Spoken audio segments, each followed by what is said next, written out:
Excellency,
Your Excellency, Madam Monica Chakwera, First Lady of the Republic of Malawi,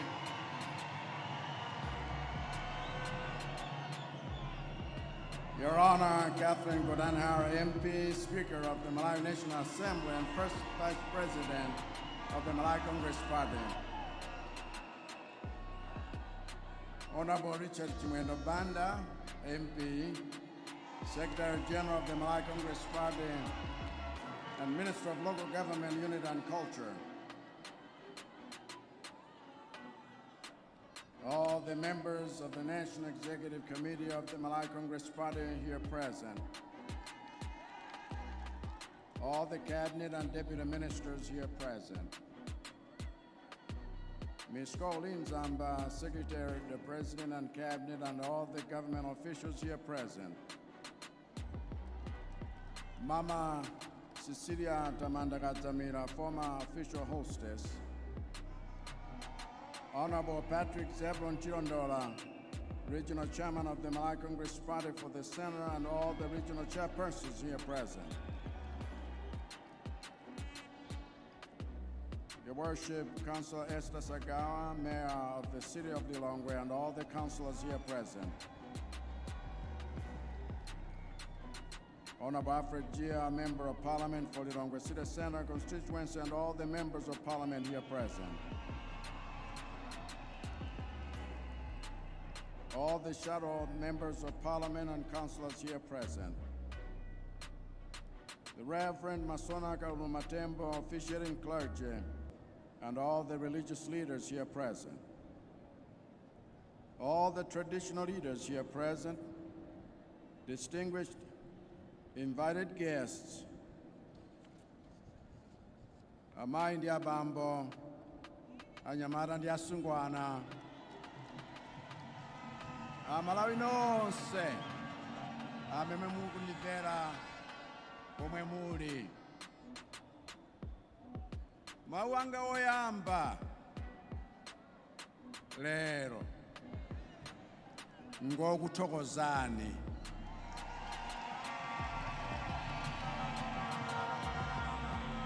Mwezi wa June chaka cha 2020 anthu osachepera 2.6 million mdziko muno mudandipatsa voti yanu kuti nkutumikireni ngati presidenti.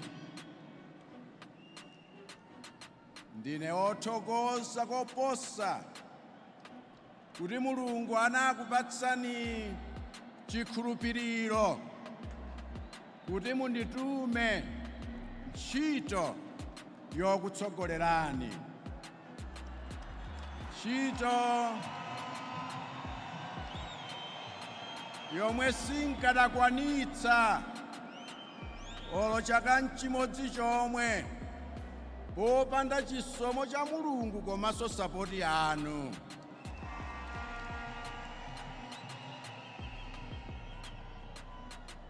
Kwa Malawi 50,277 omwe mudandivotera kuchitipa nikuti zikomo. Kwa Malawi 32,706 omwe mudandivotera kuchikwawa ndikuti zikomo.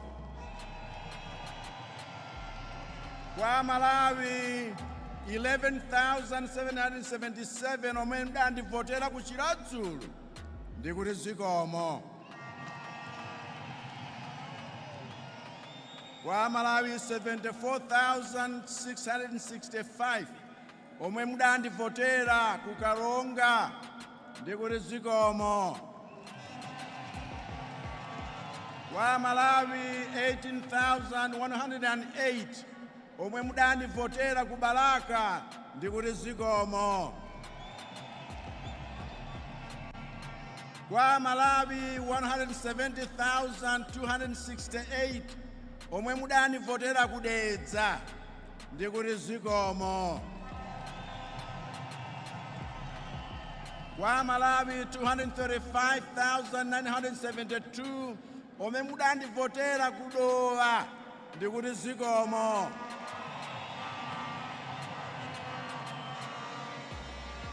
Kwa Malawi 13,631 omwe mudandivotera ku Tcholo ndikuti zikomo. Kwa Malawi 46,610 omwe mudandivotera ku Zomba ndikuti zikomo. Kwa Malawi 99,456 omwe mudandivotera ku Mwanza ndikuti zikomo. Kwa Malawi 135,181 omwe mudandivotera ku Mchinji ndikuti zikomo. Kwa Malawi 33,293 omwe mudandivotera ku Mangochi ndikuti zikomo. Zikomo kwenyinji. Kwa Malawi 88,985 omwe mudandivotera ku Nchisi ndikuti zikomo. Kwa Malawi 6,092 omwe mudandivotera ku Palombe ndikuti zikomo. Kwa Malawi 14,983 omwe mudandivotera ku Machinga zikomo ndikuti zikomo. Zikomo kwenyinji. Kwa Malawi 199,421 omwe mudandivotera ku Kasungu ndikuti zikomo. Kwa Malawi 77,439 omwe mudandivotera ku Nkhotakota ndikuti zikomo kaka. Kwa Malawi 2,981 omwe mudandivotera ku Likoma Island ndikuti zikomo. Kwa Malawi 6,652 omwe mudandivotera ku boma la Neno ndikuti zikomo. Kwa Malawi 45,591 omwe mudandivotera ku Nkatabe ndikuti zikomo. Kwa Malawi 21,923 omwe mudandivotera ku Nsanje ndikuti zikomo. Kwa Malawi 81,914 omwe mudandivotera ku Nchewu ndikuti zikomo. Kwa Malawi 77,977 omwe mudandivotera ku Salima ndikuti zikomo.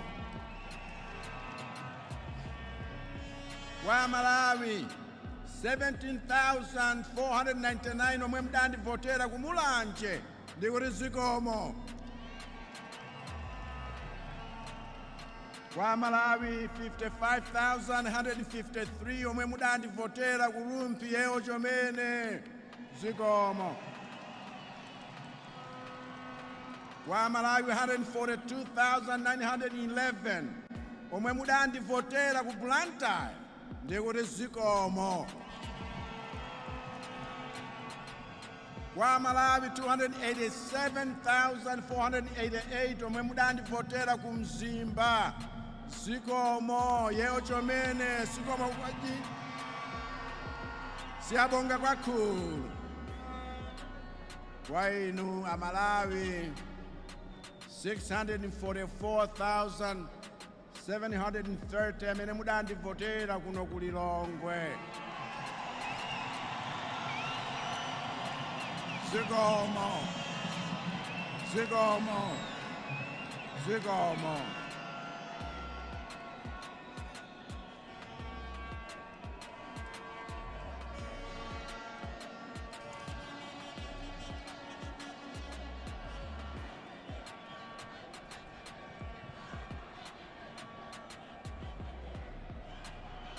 Siku lomwe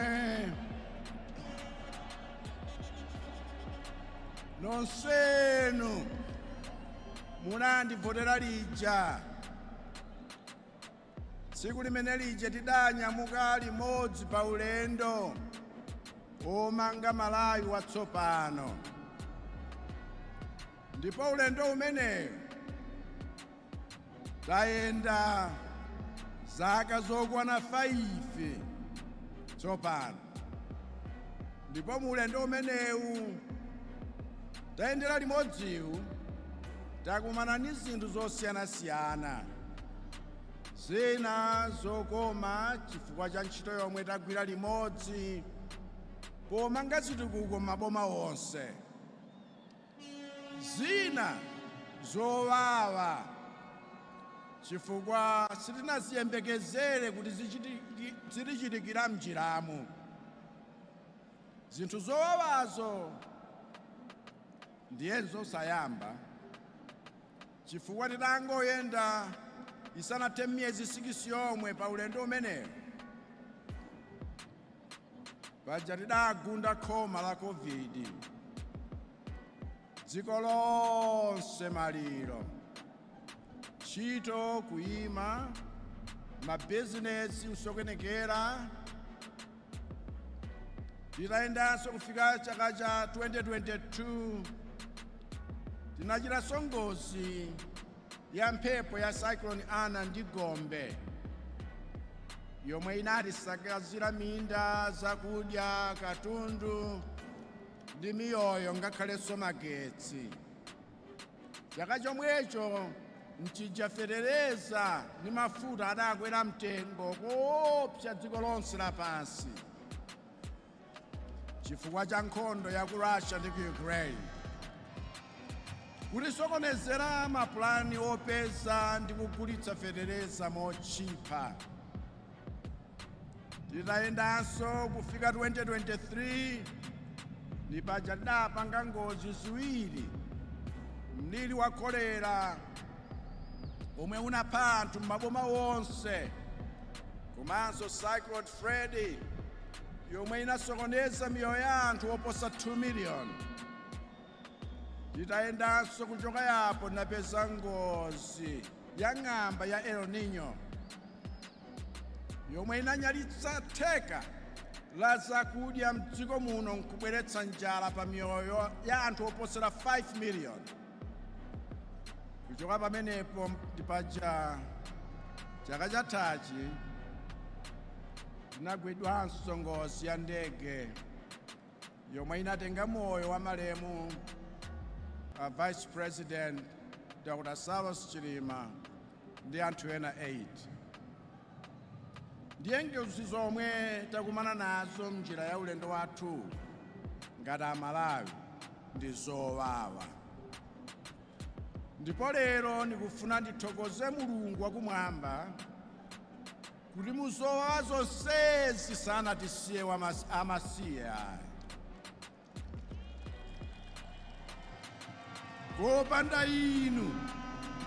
Kopanda inu Amalawi, kulimbikira kwanu pa ntchito, kupirira kwanu pa ululu omwe takumana nawo, komanso kusunga mtendere ni bata, sibwezi lero dzikoli lilolozeka yayi. Koma chifukwa cha chikhulupiriro chanu mwalimbana nako kulimbana kwabwino. ndipo ndikuthokozeni kuti ngakhale pamudzi sipalephera kupezeka wena wotaya mtima ndi chiyembekezo. Ambiri a inu amene munandivotera m'maboma wonse 28 mwakhala mukundipanga sapoti komanso kundipempherera. Ambuye akudalitseni nonse aliyense wa inu. Sapoti yanu ndi imene yandithandizira ine kuti ndikwaniritse ziluko zomwe zafika m'maboma wanu. Sapoti yanu ndi imene yandithandiza kuti ndikwaniritse kupereka ndalama 250 billion za NIF kumabanja 275,000.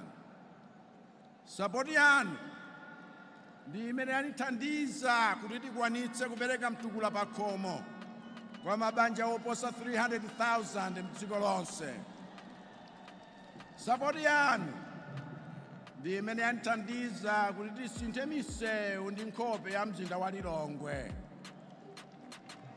Sapoti yanu ndi imene yandithandiza kuti tiyambe kukozanso msewu wa M1, msewu wa M5 ndi misewu ina. Kulikonse kumene muliko m'Malawi muno, ngati mukuona kapena mwakumana mchigalimoto cholima msewu m'boma lanu, pamenepo mudziwe kuti manja wanga afikako, olo nkhope yanga mujuiona. Chifukwa cha sapoti yanu. Sapoti yanunso ndi imene yandithandiza kudzutsa njanji ndi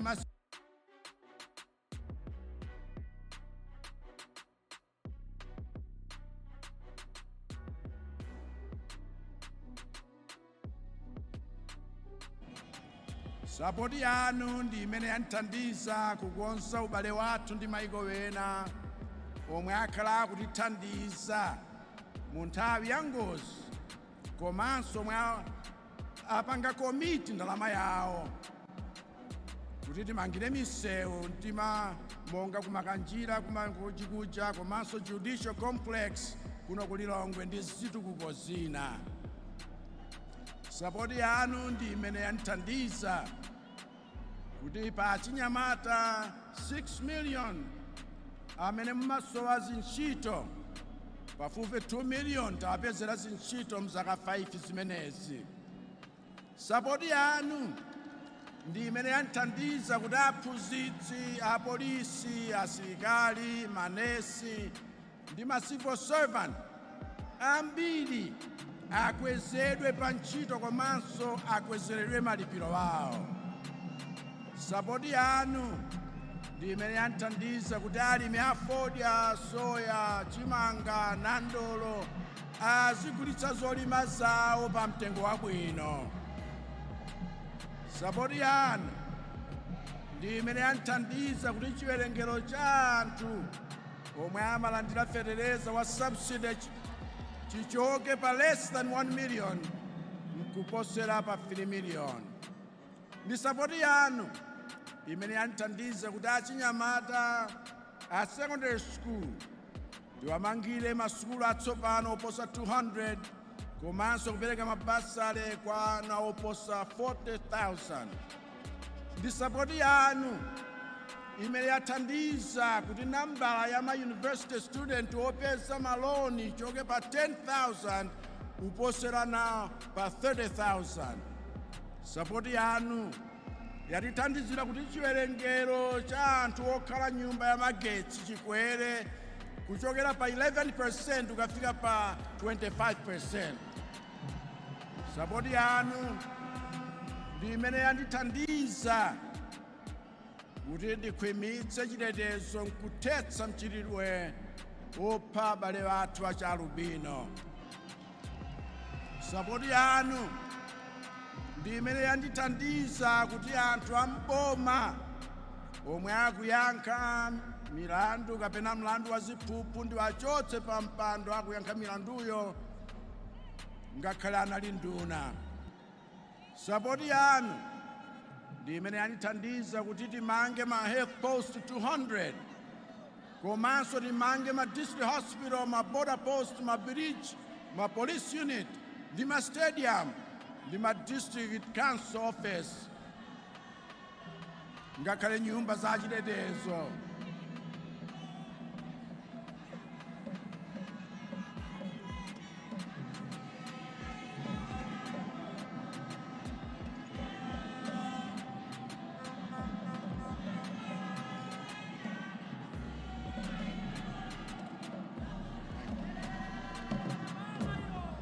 Sapoti yanu ndi imene yatithandizira kuti National Cancer Center chipatala chija timange timalize komanso mafacility ama university athu akhale atsopano. Sapoti yanu ndi imene yatithandiza kuti tibweretse matractor ambirimbiri amene alimi akugwiritsa ntchito pokhazikitsa ma mega farm.